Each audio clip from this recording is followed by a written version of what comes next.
Hélène. Merci Patricia. Regarde Hélène, papeterie, quincaillerie, épicerie, on trouve de tout ici. J'aperçois même de la charcuterie, on dirait. Pour le boudin, c'est normal, car nous sommes à côté de Mortagne. C'est à combien de kilomètres? 15 environ. Et Mortagne, c'est la capitale du boudin noir. J'ai même vu un hameau en Velon qui s'appelle Boudin Froid.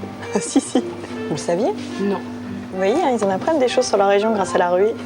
Bon, quant aux livres, c'est normal aussi, car dans une épicerie comme celle de La Perrière, on trouve tout, même les personnalités du coin. Car ici, c'est un peu le Ramatuel, le Saint-Paul-de-Vence, tiens, du Perche, oui, carrément. D'ailleurs, nous avons rendez-vous avec l'une de ces personnalités. J'ajouterais même, Hélène, qu'à La Perrière, pays de résidence secondaire il y a 30 ans, c'est Paris qui est devenu secondaire. Eh bien moi je suis arrivé il y a longtemps maintenant, après 30 années de vie parisienne. J'avais un petit peu envie de calme et de chercher une atmosphère plus sereine pour écrire, m'éloigner un petit peu de l'agitation.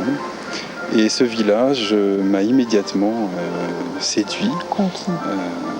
Je ne sais pas, il y a une sorte de force comme ça, ce vent, ce site dominant, ces vieilles pierres, ces pierres de Grison, et puis tout un patrimoine historique, architectural qui est immédiatement visible. Et ce n'est pas un village tout à fait comme les autres, en tout cas de mon point de vue. Depuis que vous êtes là, vous ne cessez de vous impliquer dans la vie culturelle et économique. Quand on arrive dans un lieu, je crois qu'il faut évidemment comprendre qui sont les gens, les rencontrer. Et très vite, des habitants du village et plus largement du Perche m'ont sollicité pour travailler un certain nombre de projets de développement touristique en particulier. Notamment le parc naturel régional du Perche, qui à l'époque n'existait pas et auquel on a bien voulu m'associer, en tout cas pour toute la partie culture, donc je me suis investi comme ça. Voilà comment, à partir d'un coup de cœur et de passion artistique, finalement, on recrée la vie dans le village.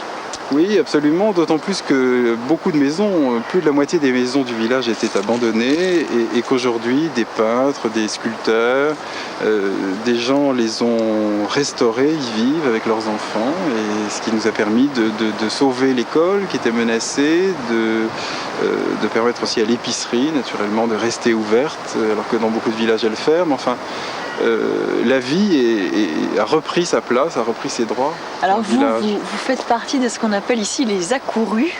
Ça vient d'où ce terme? C'est très simple, c'est une expression en percheronne qui veut montrer que c'est tellement beau le Perche. Les percherons pensent que c'est tellement extraordinaire que non seulement on y vient, mais même on y accourt. Et on y reste. Et on y reste, absolument.